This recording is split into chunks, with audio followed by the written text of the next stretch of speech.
Voilà, je suis l'abbé François Pidon. J'ai été très aimé, j'ai une enfance et une adolescence très heureuse et je pense que ma vocation vient de là. Ma famille était pratiquante et profondément chrétienne. Non seulement parce que nous allions ensemble les dimanches de la messe, mais parce qu'ils mettaient vraiment en pratique ce qu'ils croyaient et ce qu'ils célébraient. Je pense notamment à mes arrière-grands-parents, mes grands-parents que j'ai connus, bien sûr mes parents, qui tous manifestaient beaucoup de tendresse et d'affection à l'égard de nous tous. J'ai 2 sœurs et un frère, et puis aussi à l'extérieur de la famille. Je pense vraiment aux engagements de mes arrière-grands-parents, mes grands-parents, mes parents, dans la conférence à Saint-Paul, auprès des personnes démunies. Et ça m'a toujours profondément marqué, cette cohérence entre leur foi et puis leur manière de vivre. Voilà. Il y a un autre lieu où ma vocation s'est formée, c'est au collège des Jésuites de Reims, où je suis resté élève du cours préparatoire à la terminale. Et là encore, j'ai eu la chance d'avoir des professeurs qui étaient vraiment profondément chrétiens, qui nous aimaient chacun, attentifs à nous inviter à nous dépasser, à nous servir les uns les autres, nous mettre au service les uns des autres. Et puis là encore, à sortir du collège pour servir les personnes démunies. Et sans aucun doute, à la fois dans ma famille et puis au collège, j'ai découvert que cet amour dont j'étais aimé et qui me rendait tellement heureux avait une source, et tous m'ont montré la direction. Voilà. Alors, prêtre diocésain, en fait, je ne voulais pas du tout l'être. Et cette idée même me faisait frémir. Donc ma vocation a été naturellement précoce. Je crois que j'ai senti vraiment l'appel quand j'étais à l'école, vers 8-10 ans. Et puis, quand j'étais adolescent, après, voilà, je crois en mes études supérieures, parce que j'étais accompagné par un père spirituel, j'ai fait une première retraite. Et alors le résultat était un peu étonnant pour mon entourage, c'est que voilà, je suis parti, tu n'as pas la vocation, reprends tes études, continue ta vie. Donc j'ai poursuivi mes études de lettres classiques, d'histoire et de droit, jusqu'à ce que je fasse mon service national en Égypte, chez les frères d'école chrétienne. Et là, arrivé là-bas, très vite, les frères m'ont dit « Mais François, tu as la vocation, il faut absolument que tu te reposes la question, vraiment c'est sérieux ». Donc j'ai été à nouveau accompagné par un père jésuite du collège du Caire. Et puis j'ai fait une seconde retraite à Lourdes en 1988. Et vraiment, le 30 juillet, je m'en souviens très très bien. Voilà, pour moi c'était une évidence, le Seigneur m'appelait depuis longtemps et il fallait absolument que je réponde. Mais comment, où, c'était vraiment pour moi l'inconnu. En Égypte, en France, prêtre, frères d'école chrétienne, j'étais vraiment très attiré par l'éducation des jeunes, par la vie religieuse. Voilà. Et donc je suis rentré en Égypte, j'ai fait une nouvelle tentative qui a échoué. Mon père spirituel m'a dit « Écoute, je n'ai pas d'inquiétude pour toi, rentre en France et fais ce que ton père spirituel en France te dira. » J'ai obéi. Et puis là-dessus, voyant que la porte de la congrégation dans laquelle je voulais entrer était fermée, et bien, avec en même temps un sentiment de profonde libération, j'étais vraiment libre, j'ai suivi les conseils et je me suis présenté à Monseigneur Ballon, qui m'a dit écoute, voilà, je t'envoie à Paray-le-Monial, au séminaire de Paray-le-Monial. À l'époque, il y avait une année de discernement avant le cycle de philosophie. Il m'a dit sois loyal, va au bout de ton discernement et puis regarde si tu es appelé à être prêtre diocésain. Et donc, j'étais extrêmement heureux à Paray-le-Monial. Je suis allé au bout de mon discernement et je lui ai dit prêtre diocésain avec beaucoup de joie, dans notre diocèse, jamais. Et voilà. Mais manifestement, c'était la volonté du Seigneur que je serve le diocèse de Reims. Et donc, avec joie, j'ai répondu à cet appel très précis, être prêtre diocésain à Reims, non sans m'être confié auparavant, je suis à Notre-Dame de René, à Paray-le-Monial, voilà, à la Vierge Marie. C'est pour moi vraiment l'appui et puis un modèle. Dans les exercices spirituels de Saint Ignace, il y a une méditation qui est proposée, celle des 2 étendards. Et pour moi, le prêtre diocésain est un peu comme un soldat du Christ, de l'infanterie, il est envoyé sur le terrain. Et il est envoyé pour combattre, pour mener le bon combat, pour se battre avec ceux qui lui sont confiés, puis se battre pour eux. C'est un combat spirituel, un combat sous l'inspiration et l'impulsion de l'Esprit Saint, qui encourage, qui réconforte, qui apaise, qui console, qui pousse en avant. Voilà, un combat en faveur de l'amour, de la vérité, de la justice, du service des fraternels, du service des personnes démunies, pauvres, et un combat dont la finalité est vraiment la gloire de Dieu. Et pour moi, et c'est vraiment une grande joie, cette gloire se manifeste vraiment dans l'Eucharistie, qui est vraiment le cœur de la vie du prêtre et le cœur de la vie de l'Église. Je crois vraiment que tout part de l'Eucharistie et que tout y ramène.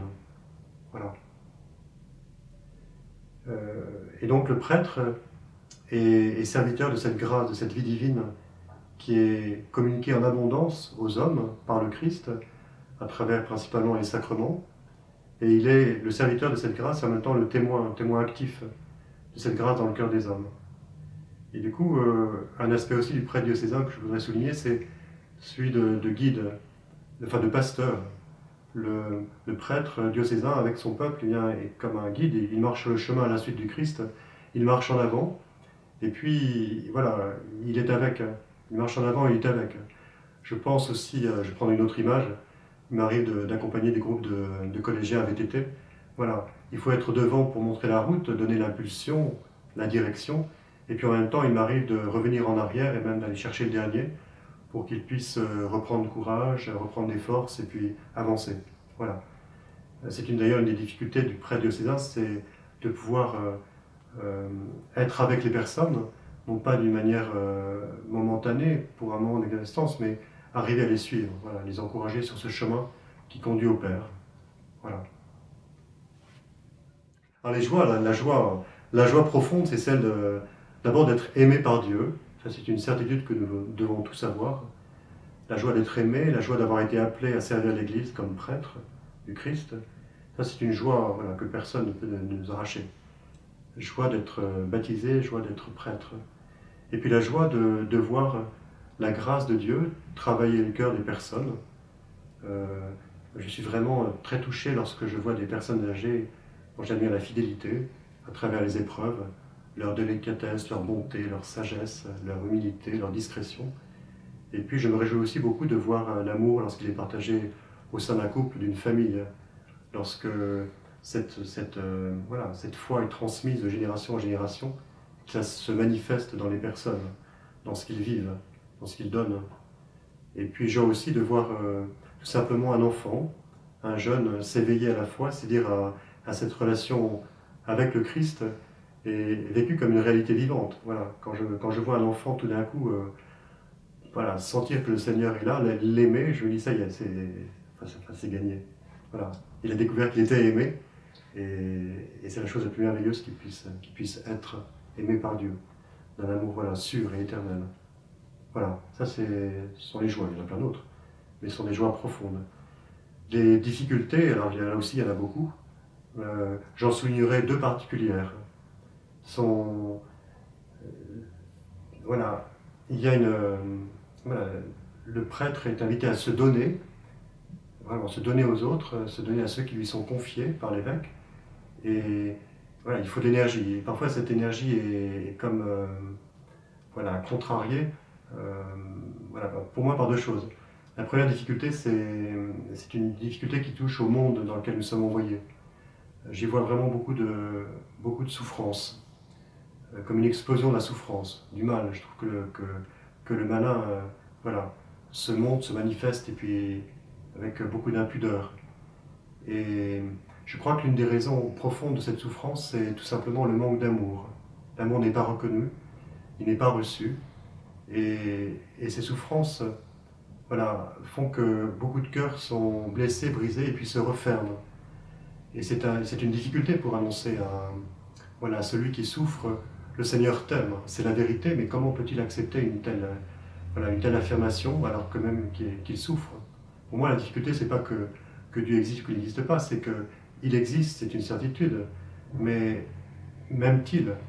Alors, moi je réponds oui, même, mais celui qui souffre, peut-il accepter une telle chose? C'est une difficulté que de lui annoncer.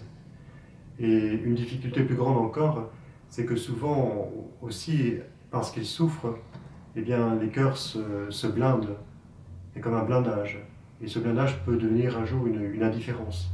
Et ça, pour moi, ça me glace. Quelqu'un qui est indifférent à la foi, indifférent à la présence de Dieu, à l'action de Dieu dans le monde, indifférent. Voilà, pour moi, c'est glaçant. Il fait peur. Enfin, voilà, la grâce est plus forte que tout. Ça, c'est une difficulté qui touche voilà, au monde, à la société que nous sommes. Il y a une autre difficulté qui m'apparaît très clairement et qui concerne l'Église. Au fond, elle concerne la question de l'évangélisation. Comment annoncer au monde que Dieu l'aime, que Dieu est présent au milieu de lui. Comment l'annoncer? Il y a un type de réponse qui m'inquiète, qui consiste à s'approcher tellement du monde qu'on finit par faire corps avec lui, et que cette lumière si belle, si puissante de l'Évangile devient sur nos lèvres, dans nos mains, dans nos yeux, une lueur blafarde. Autrement dit, voilà, ça devient une annonce qui est lugubre, voilà, qui ne suscite pas l'adhésion. Et je crains cela. Je crois qu'au contraire, si nous voulons vraiment annoncer au monde que Dieu l'aime, qu'il est sauvé, qu'il est pardonné, annoncer la miséricorde, nous devons au contraire vraiment puiser dans le cœur de l'Église, de sa foi, de sa tradition, tous les éléments qui nous permettront non pas de nous adapter au monde, mais d'adapter notre réponse au monde, et à chacun. À chacun. Et je sens au fond que, voilà, il y a ces deux types de réponses qui contiennent l'une et l'autre des risques, mais la première, d'une manière manifeste, a contrarié ma vocation, ma formation, et contrarie parfois encore mon ministère. Et pour moi, c'est une difficulté, au sens où ça, voilà, je perds mon énergie, alors que voilà, je voudrais tellement la donner et qu'il y a tellement à faire. Voilà, une des grandes difficultés du prêtre diocésain aujourd'hui, comme curé de paroisse, moi je suis curé de 44 villages, c'est de pouvoir voilà, être vraiment avec les gens, les aimer, les soutenir, voilà, leur annoncer voilà, la parole de Dieu, le Christ, leur offrir les sacrements du salut. Voilà, voilà.